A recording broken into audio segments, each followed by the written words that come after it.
Is Wikileaks the death of diplomacy or a birth of a new era of open governments? And is its founder, Julian Assange, a high-tech terrorist, the vanguard of modern journalism, or just a really creepy dude?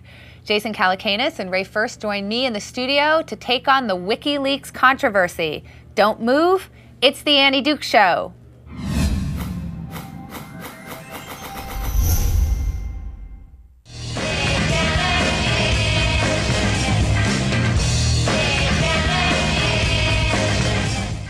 Sorry. The 5 second the 5 second intro with the thing. Yeah. Welcome to the Annie Duke Show. I was just complaining about the little graphic there, but I'm your host, as usual, Annie. They still haven't replaced me with someone not named Annie. Yeah. Helping me out and interacting with you, our viewers, throughout the show is Brian in the corner. Hi, Brian. Hello, Annie. I'm going to talk to you in a second. I'm kind of nervous today, by the way, because I feel like I have two bosses in here. I have you. Oh, that's true, right. Yes, because Jason is officially our boss. That is true. Guess so. Yeah, kind of. Yeah. You could totally fire me. It's nice.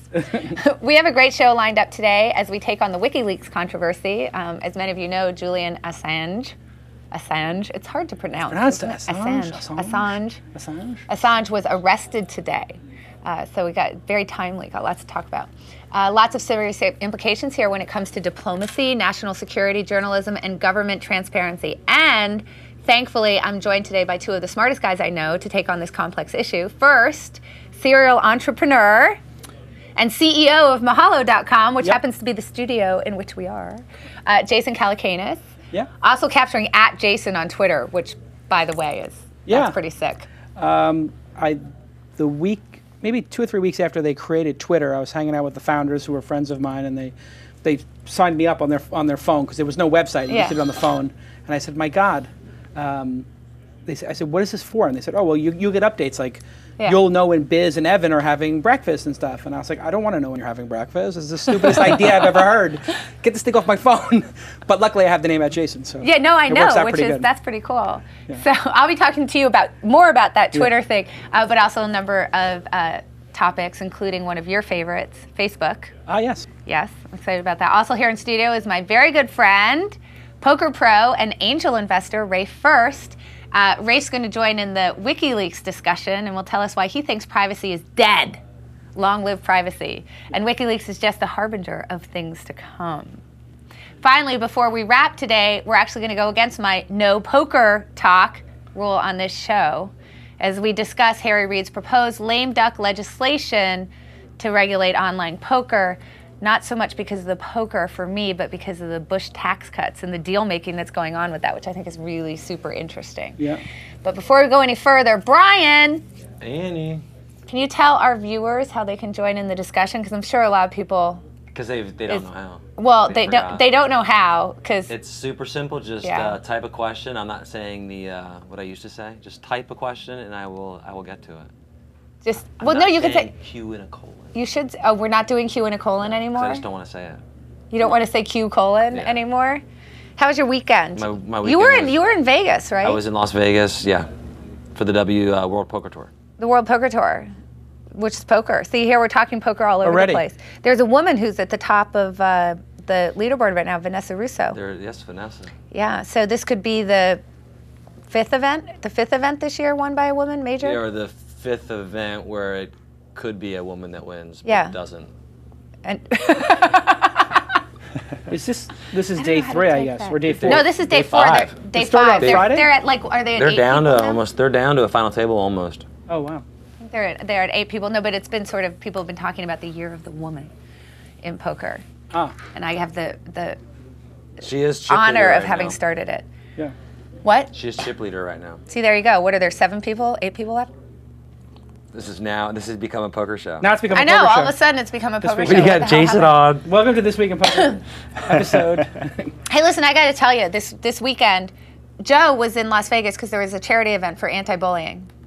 And he directed some PSAs for My Life, My Power. People should go look at mylifemypower.org, which is an anti-bullying organization. Where are these anti-bullying organizations when we were growing up? I know, right? It's like now all of a sudden everybody's it. on this issue, but when I was growing up in Brooklyn, people didn't seem to care. I know, right? It was be a man, toughen up, right? No, if we got in a fight, it was like my dad would say, "Oh, that's good." Yeah, exactly, right. Oh, good, excellent. It's a pretty good thing, though, huh? No, I think it's good. I think it's good to make people aware. Particularly, I think also when we were growing up, it was a little different because it was all face to face, and now I think it's a lot worse with cyberbullying because I think people are emboldened to.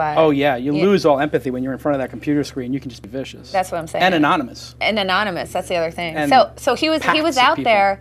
So I was alone this weekend, and me and my 3 daughters, because my son was watching football. Me and my 3 daughters went to go get our Xmas tree, and we got a 9.5-foot tree because it's we have very tall ceilings. Yeah. You've been in my house, you know that. And I was very proud of myself because me and my 15-year-old daughter brought just the 2 of us. We brought this 9.5-foot tree into our house, like down a flight of stairs, into the house, set it up, didn't break anything, managed to get the tree in there intact. And when Joe came home, I was like, I'm literally standing there, I'm like giddy, right? I'm like, look what we did. And he was like, oh, nice. Yeah, that's good. Just walked away. He wasn't like impressed at all. I'm very sad about that. Well, it's the year of the woman. It is the year of the woman. We kind of expect these things this year. Yeah. Next year it'll be impressive. Next year he'll be like, wow, you brought in a 9.5-foot tree into the house. It was very heavy. I would just like to say it wasn't easy. That's a significant tree, yeah. It was a significant tree. And I got the lights on it last night, and then Wednesday night my children and I are going to decorate it. I'm surprised they even sell live trees here in Los Angeles. I would think that all over the place. There would be people protesting and going insane. All over the place. Really? Yes, everywhere. All over the place. Do you have a tree? Not yet. Are you getting one? I was going to get one last weekend, but I was gone. So yeah, I'm getting one this week. Nice. My 4-year-old's begging for his tree. Oh yeah, I have a kid now. I think my daughter's going to be a year old tomorrow, so I got to get a tree. Yeah, you got to get a tree. It's a big deal. My children have my love of the holidays, so I'm very pleased about that. We have all our stockings up and everything. So anyway, on to other things. I'm going to start just by asking, are you impressed that I brought in a 9.5-foot tree? That's my first question. Yes, absolutely. Actually, no question. It's significant. I was very pleased with myself, I have to say. So, I love having people in here who are involved in sort of the new media world because I feel like, it was interesting because we had Seth Godin on last week. Sure. And he talked a lot about people who are just sort of are afraid when the world's changing because they think the world was perfect before and they don't want it to change and they refuse to face what's going to happen. And obviously we know this specifically in regards to the record companies. Sure. Right, that their response was to sue everybody. So obviously you're somebody who's completely embraced the new media world, right? So I'm kind of interested in your take on, first of all, what did you see, I think, in advance of what a lot of other people saw in terms of that? I mean, obviously you were very involved in the world early on. I've made a career out of being 6 months ahead. And I've come to the conclusion that that's all it takes. If you're just that far ahead and you assume that whatever technology you're looking at, I just do a little exercise in my head, assume that it's going to go 100-fold, and then assume it's going to go another 100-fold. And then if you just say, oh, I think this is going to be 10,000 times bigger, 100,000 times bigger, and you behave that way and you pursue that vision, you're probably going to be right if you pick the right technology, and you're going to look really smart. But it actually doesn't take that much. So I didn't create blogging. Blogging was going on for a couple of years, actually, maybe like 2 years. And I saw it and said, oh, that's a commercial opportunity.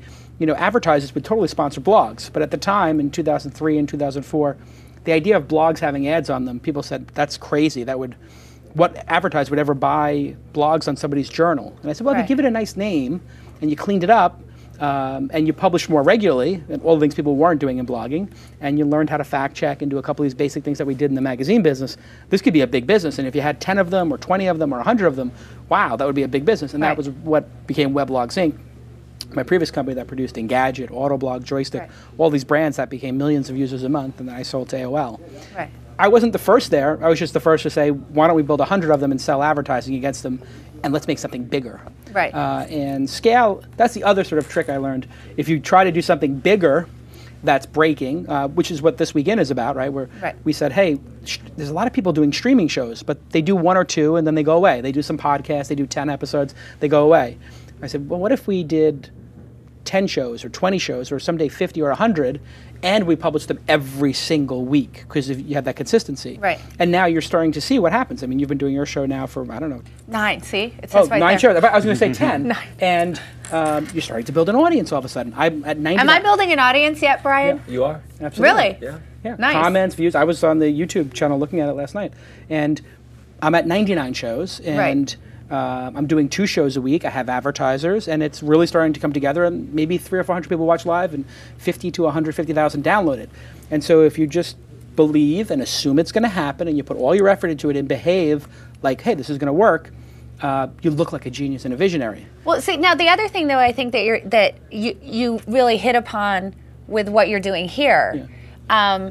Is something that I also think that people were kind of behind on, which is the idea that in order for for you to be able to monetize something, you don't have to cast a wide net. You can actually cast a very narrow net. Yeah. And obviously, when you talk about what you were doing with weblogs, it feels like you started doing that there. Yeah. Is that right? Yeah, niche publishing and small numbers of passionate people. The advertisers like that. They like people who are really into the topic, because those people, in the Malcolm Gladwell sense, are connectors, and they spread the virus. Right. Or I think actually Seth Godin calls them sneezers in his books. So if you get, it's kind of gross, but you get the point. We're talking about the idea virus. The idea virus, hey, I have, so Engadget was the perfect example of that. When we went to Samsung and some of those places and said, hey, would you sponsor this? And they were like, well, how many people read it? And it was like 250,000 people a month. And they're like, oh my God, it's too small or whatever. And I said, yeah, but these people all own 3.5 phones currently. And did you do surveys? We just did a survey to them and said, hey, how many phones do you own? How many video games do you buy? And then we found on Joystick, the video game one, people were buying 4 games a month. And they said, wow, that statistic's absurd. It's 100,000 people that are buying 4 games a month. They said, yeah, these are people who want a CNN of video games. Right. And that's how we described it to them. It's CNN of gadgets, 24-hour news coverage of gadgets. So the brands were actually kind of behind you, and you were educating the brands at this point. Yeah, and 1 out of every 5 or 10 brands got it immediately, and then the other ones catch up. So that's the other thing I've learned. Like, blogging, incredibly scary for people. Like, everything we're talking about with WikiLeaks now and how scary it is, you could just substitute the word blogging. Right. And then substitute the word the web, for those other revolutions. And people would be, oh my God, I mean, the printing press even, or television, or radio. All these things were either going to save society, destroy society, et cetera. And and in some ways they do. I'm pretty sure the printing press has destroyed society. I mean, television, television was originally pitched as it's going to be this incredible educational medium. Everybody's going to be able to watch shows constantly and learn. Right. So everybody's going to have like a PhD in everything. It's going to be so scary. I can tell you a lot about the Real Housewives of Beverly Hills. If anybody wants to know anything. You have a PhD in that? I have a PhD. In Real Housewives. In Real Housewives of Beverly Hills, let me tell you.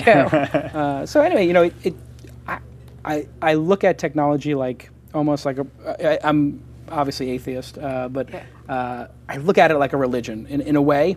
If you Notice believe, I said Xmas tree, by the way. Yeah, the Xmas tree, the atheist Xmas tree. But I look at it like a religion. Like you just have to have faith and believe that it's going to work. Right. And if you do that, it builds excitement. People come check it out, and you can actually will it to happen. I mean, I think blogging. But do you feel like there's a point? I mean, are you using the tactic of, well, I'm going to take this sort of niche model and see how far I can push it until it breaks, or do you feel like there really is no too far? Because obviously some of the shows that you have on the network are super niche, like This Week in Cloud Computing, right? Right, and it happens to be one of the top 3 or 4 in advertising.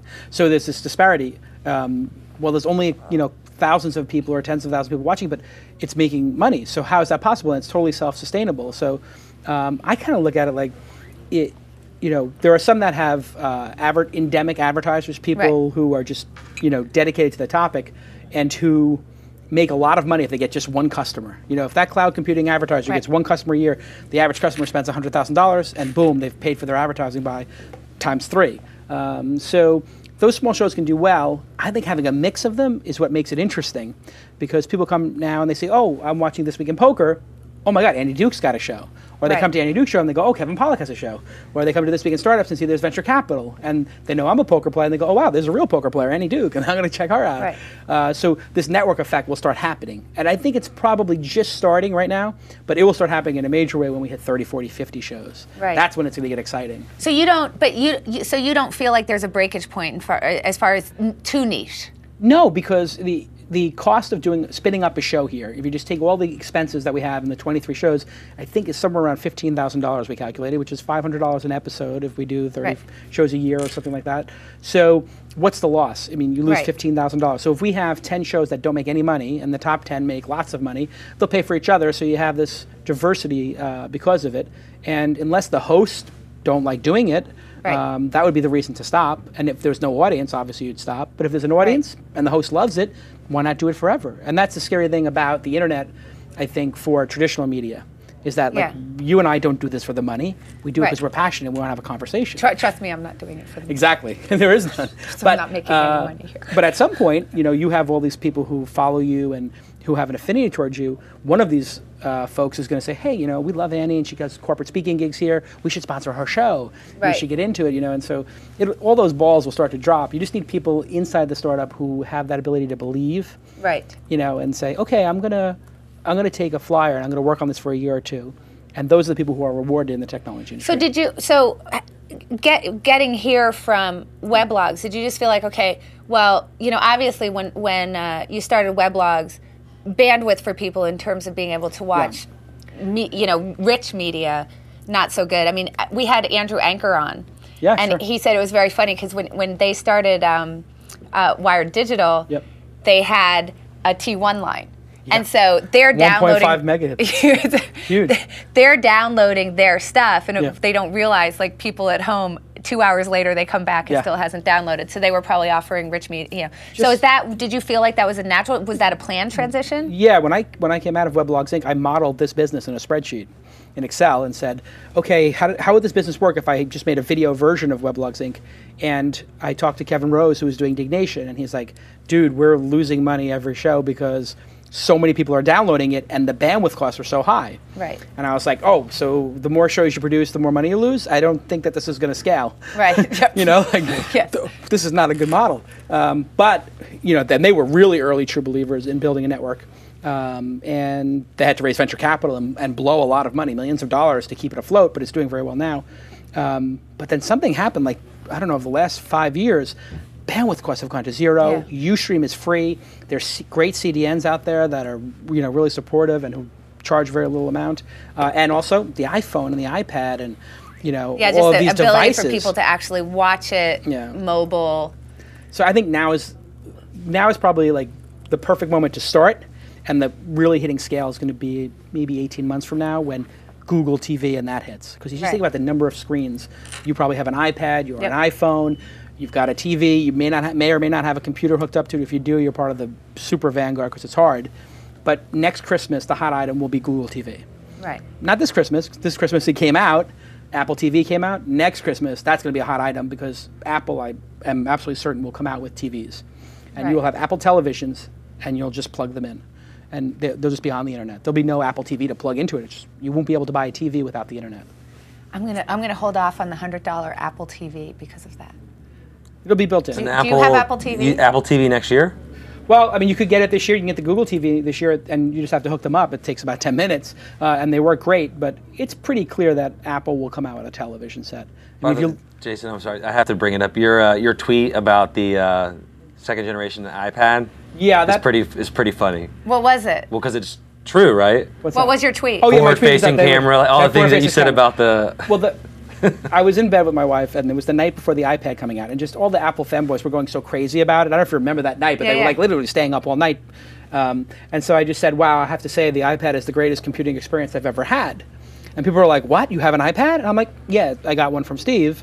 And that's almost plausible. Like, I'm not very important in technology, but I'm not nobody, so I'm sort of like in that middle ground, like a tweener. Like, so it's unlikely, but I could. And so people on Twitter were like, oh my God, what's it like? And I'm like, it's got a forward-facing camera. It's got solar pads on the. It's got solar array on the back, so you can charge it.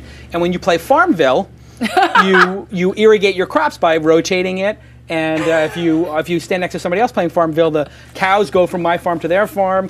And it's got a and then I said it has a DVR in it. And I'm just sitting there laughing, and my wife is laughing, you know, and she's like, I don't know that people know you're not serious. And I'm like, it's got a DVR, so it does, and has an HD tuner, so you can tune into HD TV and record any program.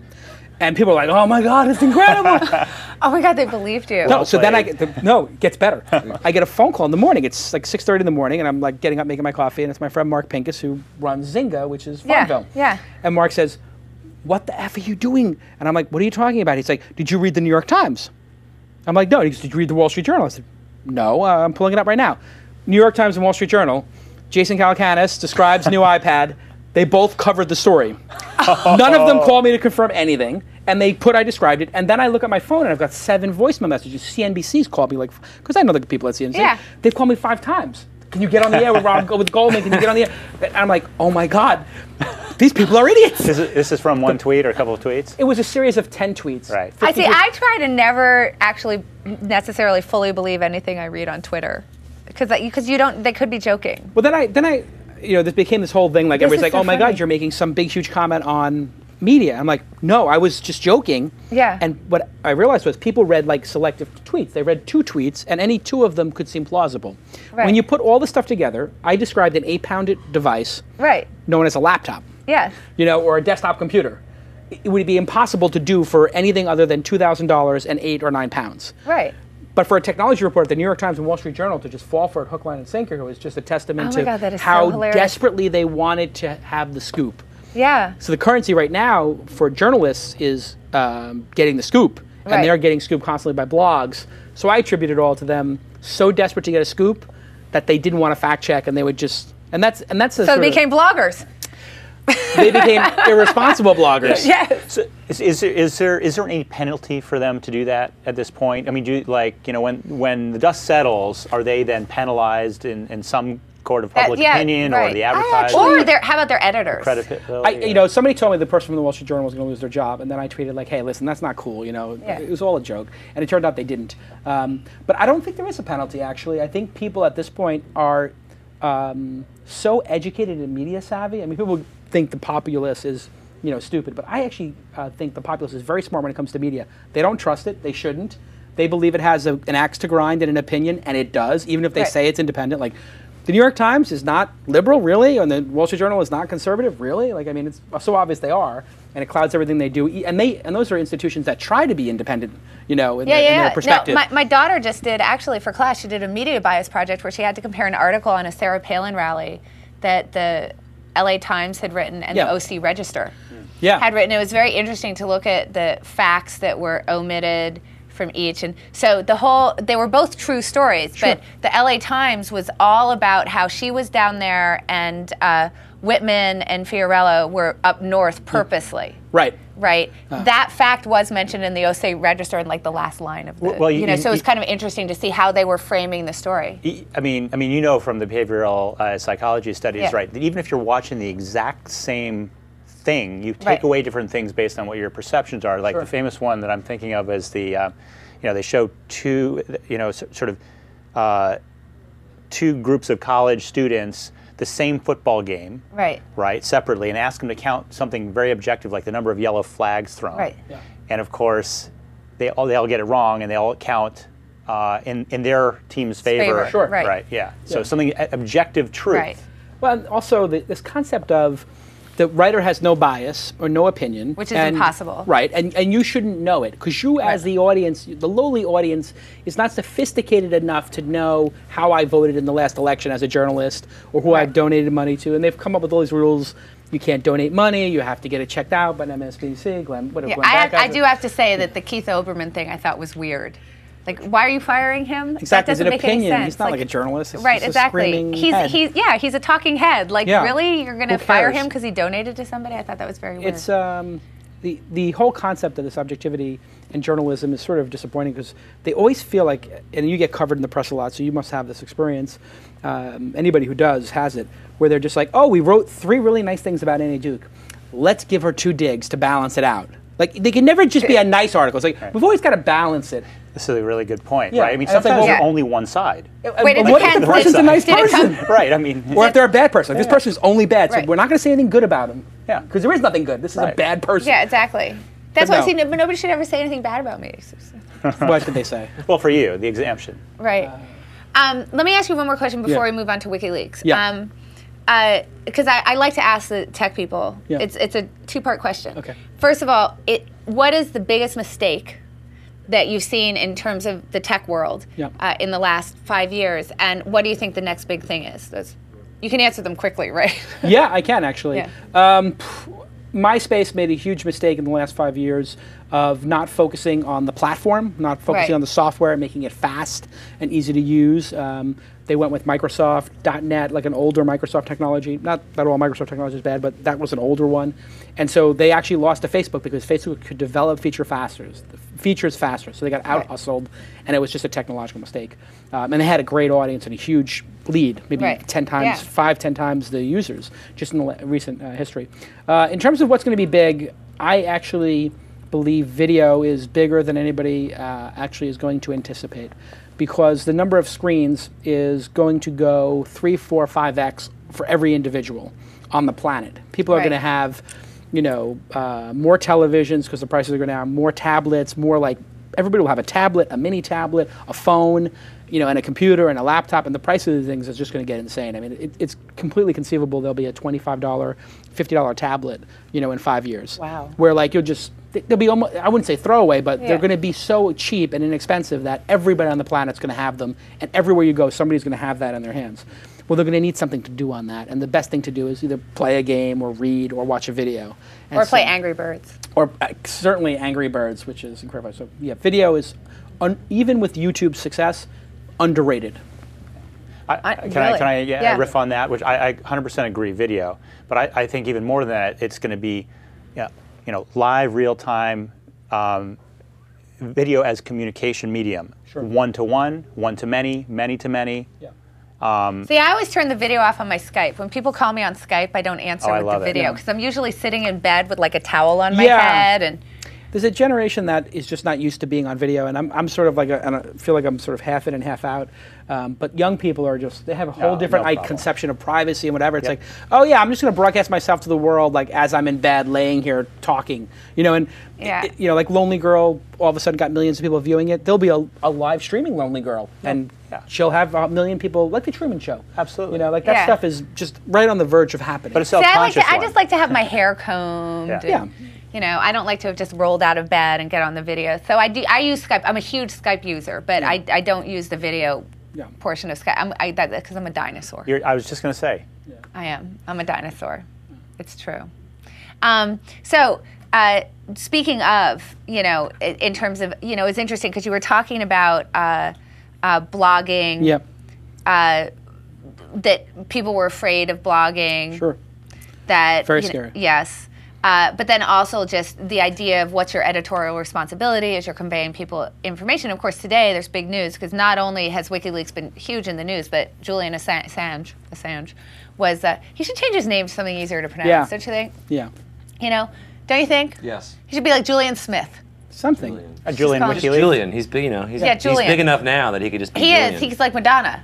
Julian. Right? Anyway, he was arrested today, not for anything having to do with WikiLeaks, by the way, but for a rape charge that stems from Sweden. It's not clear if it's sort of trumped up. Jemima Khan, by the way, was there supporting him, who is a socialite who was dating Hugh Grant for a long time. Oh. Interestingly enough. Does that help him or no? Well, she's a fancy pants in England, so I think it does help him because she's sort of, she's one of those fancy pantses. Yeah. From England, and he had a Roach or whatever. There's a director that was there supporting. He had some pretty fancy people supporting him. So we should start. Can you frame the discussion for us, O'Brien in the corner? My handy dandy Fast Facts iPad. Right, exactly. Nice. Fast Facts. WikiLeaks is a nonprofit organization that publishes submissions of otherwise unavailable documents from anonymous news sources and leaks. Serves as a digital Dropbox where anyone can submit sensitive documents anonymously. The face of WikiLeaks is Julian Assange. Is that how you're saying it? Assange. It's Assange. I think I heard Assange or Assange. Assange. A self-described hacker who is wanted in Sweden for sex crimes. WikiLeaks released a collection of 250,000 secret U.S. diplomatic communications that sparked a diplomatic mess across the world. The Pentagon has deemed WikiLeaks a threat to national security. Two examples of leaks that that they've done. Human rights groups have called for the removal of Afghan civilian names from classified documents posted on WikiLeaks in response to recent attacks against civilians by Taliban militants. And it was revealed that the U.S. authorities failed to investigate hundreds of reports of abuse, torture, rape, and even murder by Iraqi police and soldiers. His face and his organization are front page news. Well, they want you. They don't want you to talk anymore. I was getting there. Oh, that was going to go over me. Oh, that was going to go over you? Yeah, Julian Assange has threatened to go nuclear if he is killed or arrested. Well, he was arrested today, and he hasn't gone nuclear yet, but we'll see what happens. And then, yes, he was arrested today. And we do have a video real quick that's kind of, in his words, what WikiLeaks is. Okay. If journalism is good, it is controversial by its nature. It is the role of good journalism to take on powerful abuses. And when powerful abuses are taken on, there is always a back reaction. So we see that controversy, and I believe that is a good thing to engage in. And in this case, it will show the true nature of this war. And then the public from Afghanistan and other nations can see what's really going on and take steps to address it. So he is creepy, by the way, and just to prove how creepy he is, he just seems like a creepy guy to me. I'm sorry. I want Joe Navarro to just point out that he's really creepy. I want to see Speaking of Joe, I'm sorry, I have to bring it up because we have to remember this. I want Joe to talk about the Mark Zuckerberg 60 Minutes interview. Oh, yeah. No, we'll definitely get him to do that because he's going to come on in the new year, right? Just to prove how creepy it is, do we have a clip from Saturday Night Live, right? We do have Which is hilarious if we watch that. Oh, no. Oh, no, it's good. It's good. Boy. So there you have it, America. Truth, courtesy of Julian Assange. Do I suck a little bit? I do, yeah. Can you try me for treason? You can't, because I'm from Australia. But nice try, dummies. In closing, I want to remind you all that no matter how I die, it was murder. I just like that because I thought he captured him really well. Yeah, he's a little too manly in that. He's a little more... that's probably true. Yeah, I have to say that was really the highlight of Saturday Night Live this week, which was very bad. I don't know if you watched Saturday Night Live this week, but it was horrible. So let me just start the discussion by saying, so I'm kind of two minds on this issue, I have to say. Yeah. On the one hand, I really do believe that there should be a lot more transparency than there actually is, and I think that it's clear that, you know, as far as, for example, Iraq is concerned, I think that if there had been more transparency with what was going on prior to us invading, that we probably wouldn't have ended there, and who is supposed to decide what we should know and what we shouldn't know. At the same time, though, I think there really is something called responsible journalism. Yeah. And that's where I really do have a hard time with this issue because I feel like I'm being pulled in two directions. You know, so I know that you have a very strong opinion in one direction. This is where I want to sort of defer to you guys because I really don't know. It's so hard for me, you know. Well, I mean, I think it's sort of it's dependent on the moment of time that you're talking about. If you look at the long-term trend, I think it's pretty clear. We can all agree that the privacy is sort of dead, right? In the long run, whether you're an individual, a corporation, a government, you're going to probably have to spend almost infinite amounts of money to keep things private that you want to. So it's going to be untenable to continue to keep things private.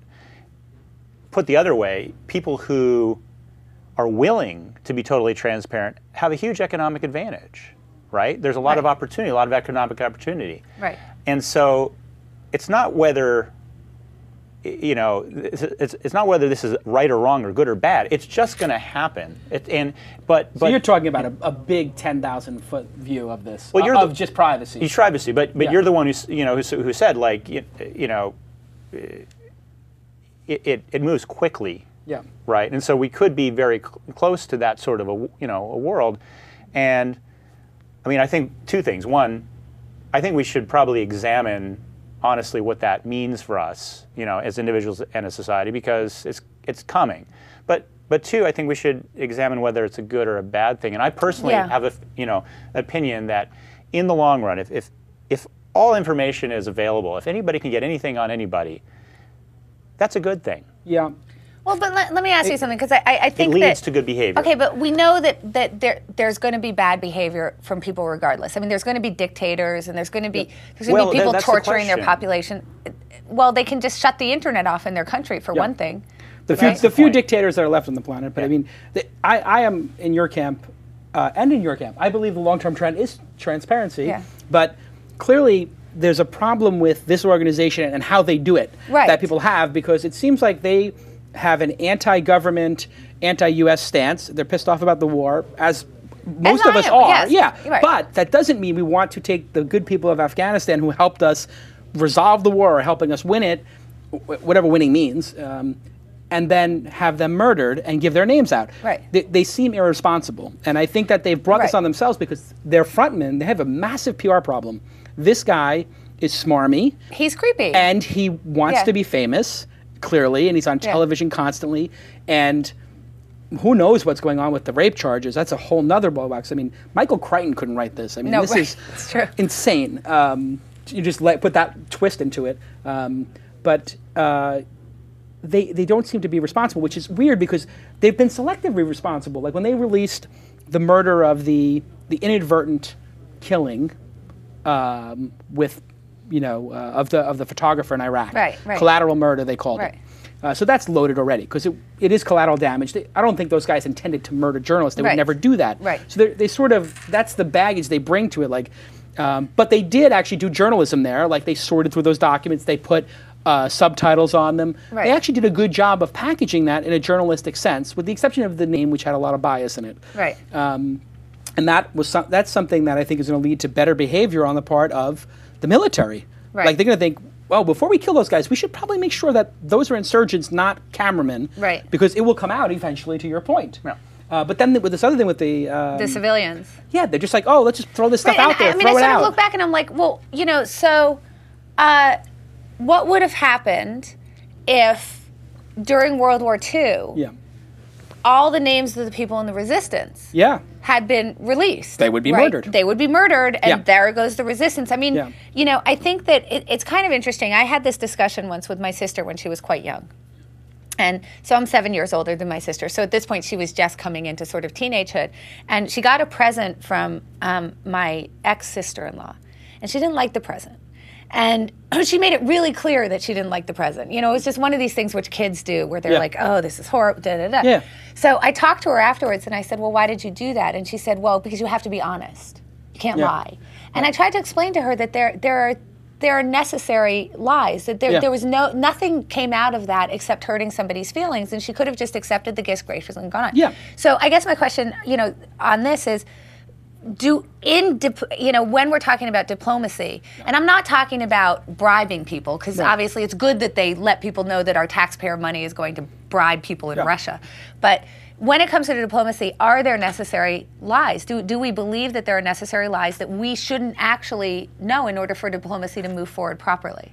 I mean, I think, okay, so if we look at this sort of in game theoretic terms, because I think it's a language that, that we're pretty comfortable with, but I mean, we're talking about, we live right now in a world of imperfect information. Right. So I'll caveat what I said earlier by saying, look, we're all better off in a world of perfect information. Be that as it may, we currently live in a world of imperfect information. It's going towards perfect information. So in the current context, when there is imperfect information, an imbalance of information is what creates A, power, right, which can be wielded in good or bad ways, and B, it sort of creates the conditions under which acts can be viewed as either good or bad, responsible or irresponsible. So I agree with you that, WikiLeaks is not the most responsible organization, and there will be collateral damage from their actions, which is a separate thing from saying, I think the trend is a good one. Yeah. And that, it's sort of a matter of time. The genie's out of the bottle. It's a matter of time. So, but how do we get responsibility with just a dump of information? Well, one thing, you have to think about is WikiLeaks itself is an organization that has a certain amount of privacy or secrecy. Yeah. So full transparency on WikiLeaks itself would be a good start. I would love to see who's donating to WikiLeaks because it's clearly an anti-American organization or has a contingent within it that is. And I wouldn't be surprised if certain non-American, anti-American groups, i.e. terrorists or, other, That's such an, it's such could be funding point. It. I mean, we don't know. And I think that's why this guy is just the wrong guy to be running it. And maybe they need to get rid of him. Well, I mean, the whole idea behind WikiLeaks is to crowdsource, right? And yet you have this figurehead. Well, there's something bizarre there, right? They're not eating their own dog food. Like journalism, right, is, like you said earlier, inherently a biased activity.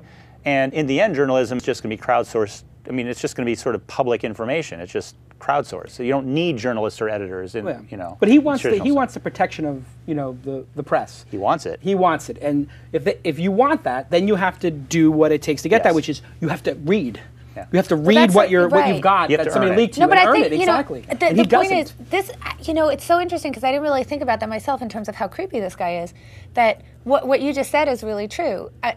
Transparency in regards to WikiLeaks itself would be a really good start for you to sell the idea that transparency is a good thing. Yeah. Because we don't really know who this guy is. We don't really know who's donating. For all we know, it's being funded by Al Qaeda, right? What if they I think we have another clip of him, by the way, which I think, don't we? Is this from James Bond? Is this from the Spy Who Loved Me? With so many enemies, Assange is doing the cyber version of a letter to be opened in case of my sudden demise. He told the London newspaper The Guardian sensitive material would be released to 100,000 people if anything happened to him or his organization. What's not clear is whether that's a threat or a dare.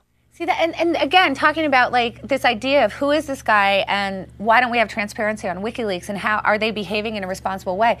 Like threatening to, release stuff that before you haven't released because maybe it wasn't responsible to do so. Right.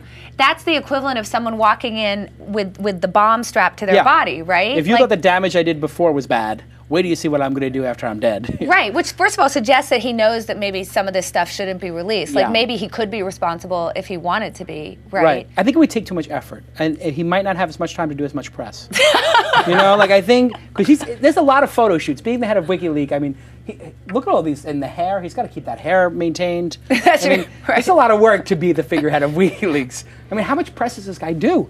I mean, he's constantly on the press. There's about 17 billion. How many YouTube clips are there? Page.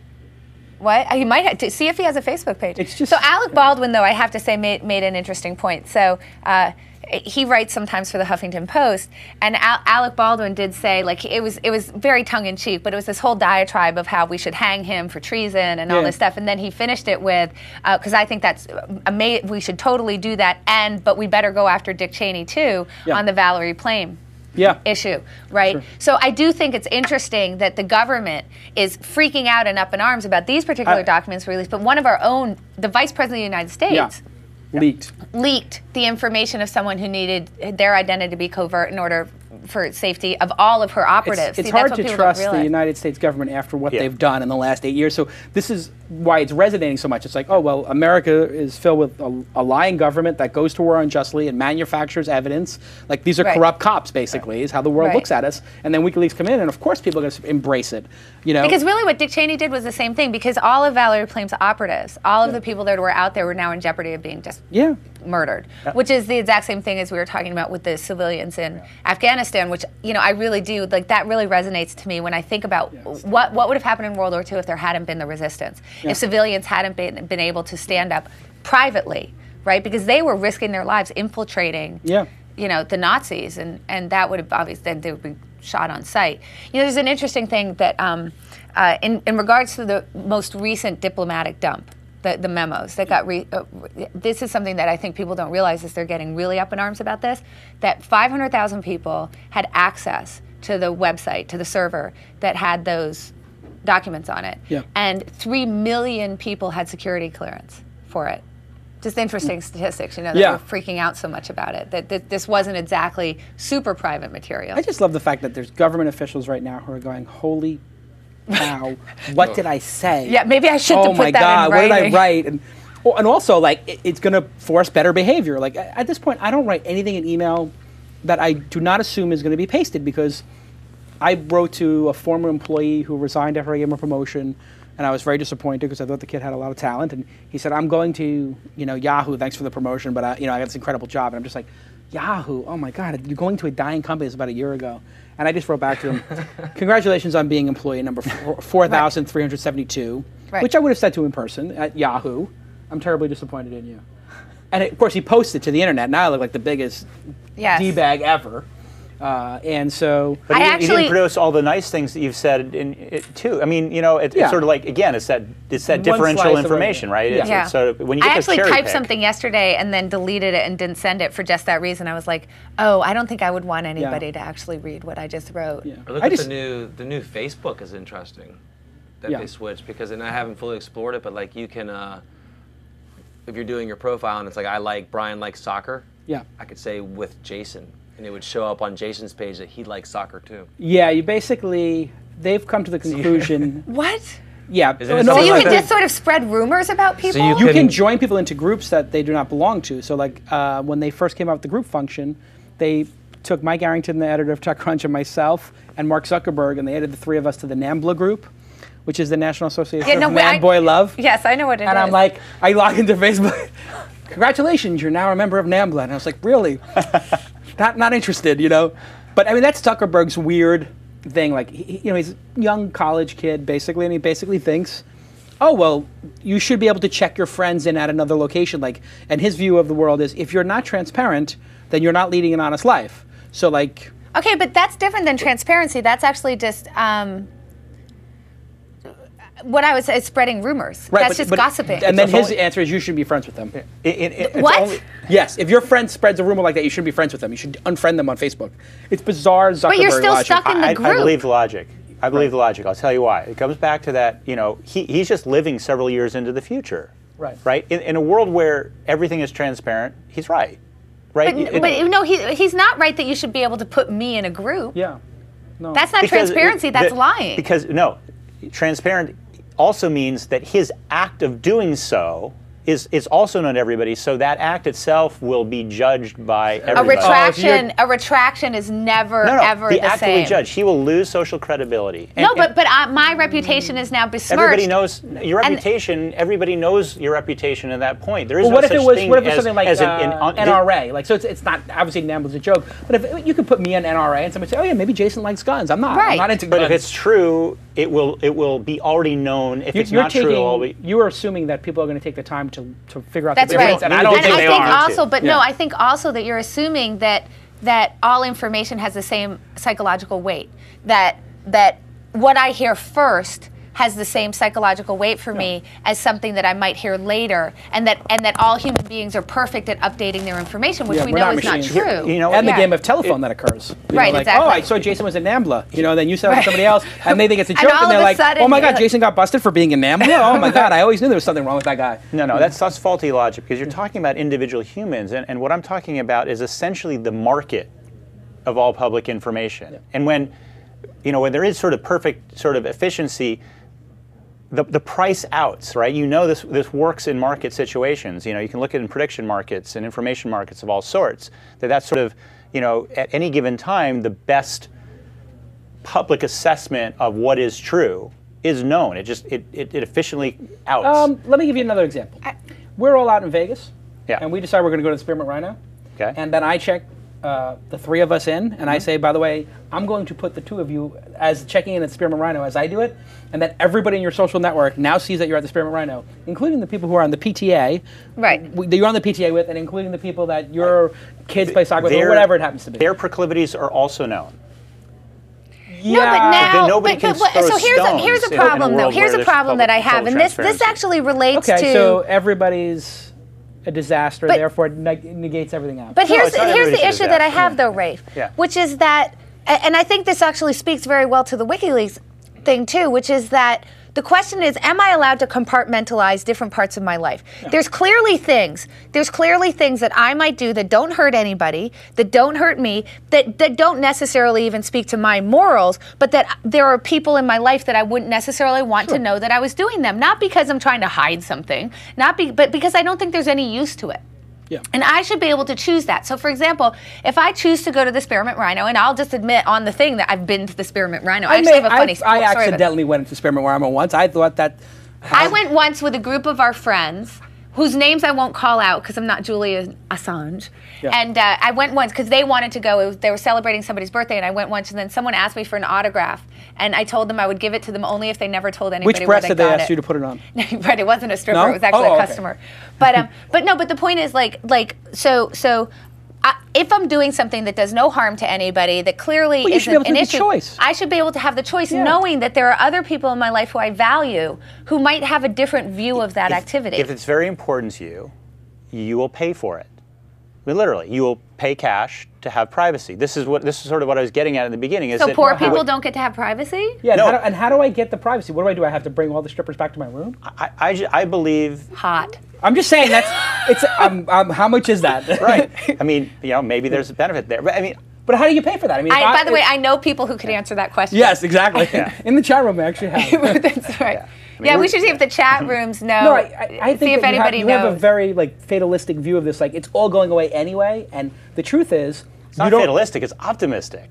I don't think it's optimistic that that people should be forced to share everything, even if they don't want to. And just because that's Zuckerberg's worldview, we can opt out of Facebook. And I think, according to your logic, if he behaves too badly, people will opt out of his system, and people may opt into a more private system. And I think that's what's going to happen. People are going to say, you know what, I'm a little bit tired of always having to fight for my privacy on Facebook, exactly. and I feel like I'm fighting for my privacy on there. Yeah. But the power of transparency is sort of greater than the power of privacy in the long run. And so if you do opt in to a more private situation, that is, and that. Okay, so you're free to do so. Great. So what? Okay, so the younger generation what was the won't. last position? You as an individual. What was the last position you had sex in? And how long was it before you had your orgasm? Okay, well, exactly. I can choose to tell you that. I mean, my point. But according to your logic, that would make your life better to tell us. So tell everybody. No, you didn't listen to what I was saying. It would make my life better if everybody had that. Yeah. No, I'm just saying if everybody was in that situation, right, and we could ask you the same question, and all the viewers. What if we all don't want to answer it? Or what if some of us want to answer and some don't? Fine. So if you value that, but here's the question. I mean, going back to what we were saying about Assange. Yeah. Assange.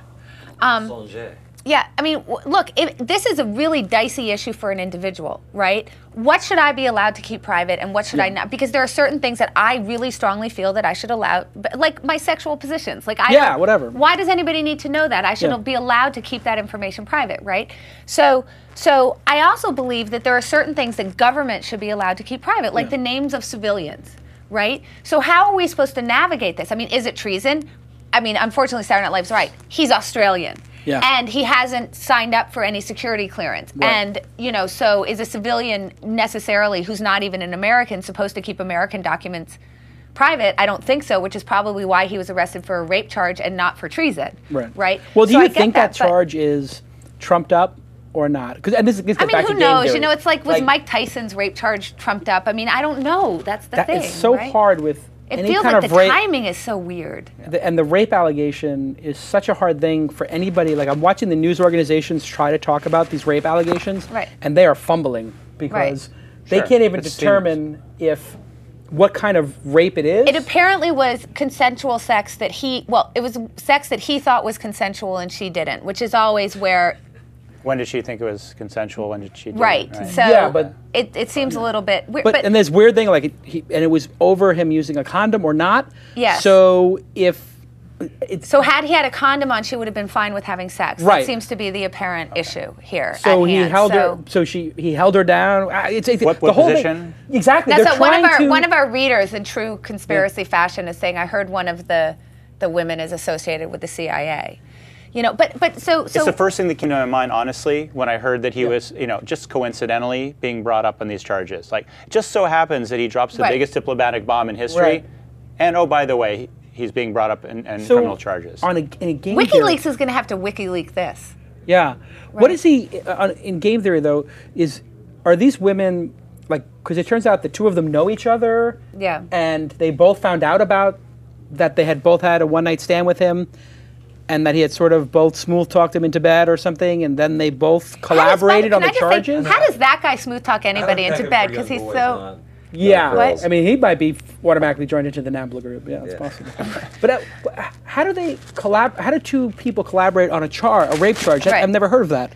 No, I mean it does. It seems very weird, suspicious, and odd that this all came up at the same time, and the fact that it's sort of.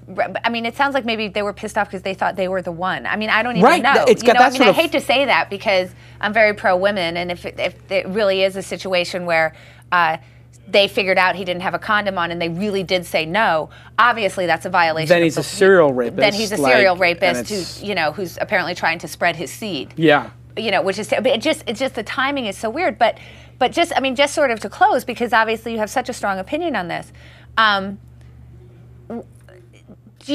Given that it seems like it's a relative impossibility that we'd have complete transparency, and then you have these issues of people aren't machines, like you said, and so they take some information, like the first information they hear becomes what's important to them. So the order in which you hear information is extremely important. So do you really think it's feasible that if you have perfect information that the world works? Let me give you a specific example. As long as you have nations, by the way. I mean, you'd have to have one nation around the world, it feels like, in order to even hope that that would work. Okay, so have you ever sort of engaged in behavior that, well, it's not a disaster if people know, you're uncomfortable with people knowing, like maybe you're obsessed about a guy a little bit too much and you check their Facebook profile all the time, and if people knew about this, you'd be embarrassed, but you'd get on with it. But in reality, like if you knew that people were watching you, you wouldn't engage in that behavior, and probably you shouldn't, for your own health, right? It's obsessive, it's sort of antisocial, it's not something that you are proud of. Is there something you want to tell Annie? Yeah. Well, first of all, but wait, I want to say something though. But that's different than someone joining you to a group or someone reporting that you're in a. That's a totally totally separate issue. I'm just saying, in this particular instance, is that something that you think that people knowing about your behavior on Facebook, for instance, might encourage you to do something to be a better person? Yeah. That's exactly the point. And something that you would agree would be better. I think that with some of the things, I think that taking some anonymity away from actions on the internet would be a good thing. I do think that when WikiLeaks wouldn't work.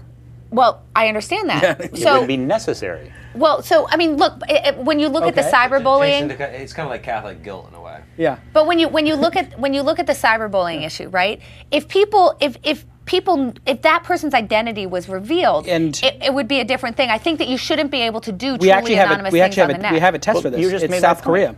In South Korea, in order to use any service, you have to put in your national ID number, which is your social security number. So imagine if the United States, to start a Twitter account, an email account, you had to put in your social security number. People would behave a little badly before they post comments in YouTube, etc. Right. And the reason they did this was because so many pop stars and girls were jumping out of buildings in Korea and killing themselves because of comments that were just brutal. And so I think there's a difference. My point is, I think there's a difference between removing anonymity, right, and removing privacy. Yeah. I think those are two really different issues, and I think anonymity should be removed. I think that you shouldn't be able to just anonymously post on the net and have nobody know that you're doing it, and I think that transparency needs to be there. But privacy... I just think it's a slippery slope. It's a continuum. It's not two separate things. It's one's on the far end of the spectrum, and just to make your point, the point even stronger, you brought up, MySpace and Facebook earlier. In my opinion, the thing that killed MySpace in favor of Facebook, why did people go to Facebook? The number one thing, well, number two was their interface was a little bit better. Number one thing was it was a real identity. Yeah. Right? People I wanted got that. tired. Everybody got tired of people. One, it was Facebook was closed and MySpace was open. Yeah, it was and then private. It was the way people used and real names. The way people used Facebook. Well, it wasn't that it was private. It was part of it. Yeah. Well, I think it's part of it. But anyway, it's the interesting thing is we get the services that we want. Yeah. And there's a big education process going on. Yeah. And people are now, and these conversations are, probably just starting to happen, in the United States, and people are just starting to see the movie The Social Network, which didn't actually even address this, which I wish it would have. But this WikiLeaks is going to bring this, to a head. Yeah. And we get to decide. We get to vote. And that's why I don't keep any pictures on Facebook. I log into Facebook like once every week or two, just to look at and see what's going on, but I don't add information to it because I don't trust them, and I don't think they've earned our trust. But I will put stuff on Twitter, and the stuff I put on Twitter is stuff that I'm totally comfortable. Yeah. And which I do too. I mean, I know that Twitter is a very public way for me to speak. Yeah. Right. So I make sure that that's very edited on my part. But I would like a place on the internet to speak freely to people and not to people I know, and to know that it's only going to people I know. Because sometimes I want to say things that I don't want the public to know. And you're only going to be able to do that like this. And even this, but without the 18 cameras, but even without the live stream, but even with that, the number of cameras that are around and hidden cameras and audio, I assume, because people come up to me at parties and they'll ask me questions, so people I don't know ask me questions about other people, like, what's your opinion on this person? Do you like them or not? And I just assume that somebody's got a camera right here, and they're coming up to ask me, like, what do you think of this person? And I'm going to say, oh, that person's a jerk, and they're going to put it on YouTube. Yeah. So, I mean, I assume think, no privacy. Yeah, the question is choice, right? People are talking about, okay, we should have a choice for having privacy. And I think that will always exist. It's just that you're just going to have to pay for it. You can't. It's not as free as transparency. Well, but although I have to say, I mean, unfortunately, we're not getting to the Reid bill, but I do want to just say that I understand that, but whenever Facebook makes these changes without asking the users about it, that destroy their privacy, every single time they revolt. So I think that people do value privacy. I think that, it's interesting with the Wikileaks thing. I don't think it's so much that people don't want the government to be transparent. I think it's the irresponsibility of the dumps that's really bothering them. So I think that people realize that there's privacy and then there's irresponsible, invasion of privacy. So there's a difference between how much should be private. You shouldn't be able to invade somebody's privacy, right? And you shouldn't. So the government is asking for their identity be revealed. Whatever, they've chosen to be a part of that diplomatic system. A civilian in Afghanistan should have a choice about whether their name gets revealed, because they're doing something that's endangering their life in order to try to help better their country or whatever. What if they were now they've been invaded? What if they came up with like a council of like 12 people? A couple of university professors, a couple of journalists. So platonic. I would love that. And there's like 12 folks, and they basically, when they got a leak, the 12 of them would go look at it, and they would assess it, and you could make these people paid. Like an ethics committee. Like a little ethics committee. They just look at it and say, you know what, this is stuff that would be okay to distribute to other journalists. They wouldn't have to be the distributors. They just say, this is okay to pass on to journalists. And they'd say, these things, Well, you want to live in the world where it all goes out. No, I'm just saying that. Yeah, I mean, it won't last long. I mean, it's not. That'd be Wikileaks too. I agree that in the era of privacy, which we still exist in, there is such a thing as responsibility, and it is very important, and lives are in the balance. And I'm just saying that we got to start thinking about what it means for the future. And I got to say, like, ask anybody under 25, and they don't care a lick about it. Yeah, because they're stupid. Yeah, I mean, they're young and stupid. You get older and you get smarter. They're yelling at me. I will check you into the. They're yelling at me that we have to wrap. I'm sorry. They're yelling at me that we have to wrap. I mean, yelling as much as you can by writing something on a monitor. But I think that these kinds of privacy issues I think the Wikileaks thing, if nothing else, is creating a dialogue, which I think is really good. Last week I said we were going to have Shannon Rossmiller on this week. Instead we had the wonderful Jason, but she's going to be on next week. And actually I think that this is a very interesting case of why privacy is really important, because she was able to do some things in terms of counterterrorism that she wouldn't have been able to do if she wasn't able to maintain her privacy and figure out private ways to get in there. So I think it'll be interesting to look at it from the other side, from her perspective. Yeah. Would terrorism exist if there was total transparency? Let me ask you this. Yes, because people could do it offline. With all the video that's coming and the screens everywhere? I think people could do it offline. Yeah. So at any rate, we're going to be talking to Shannon Rossmiller next week, who's an incredible civilian working in anti-terrorism, has brought down 4 different terrorist cells, actually, and then had her privacy smashed as the government decided for reasons that I'm a little mind-boggled by, that her identity should be revealed. So she's going to come on and talk to us next week, which I think is going to be very timely in terms of what's happening right now with everything that's going on in the discussion of WikiLeaks. So that's it for the Annie Duke Show. Thank you, Jason. Thank you, Rafe. Awesome show. Thank you. Yeah, anytime, by the way. I felt like we could have talked for 2 hours. We have to do After Annie for another 2 hours. We should, except that we've got This Week in Football coming up. Oh, okay. We'll let them do their show. All right, thank you. Next up is This Week in Football if you stay on the channel. So. Awesome. Bye.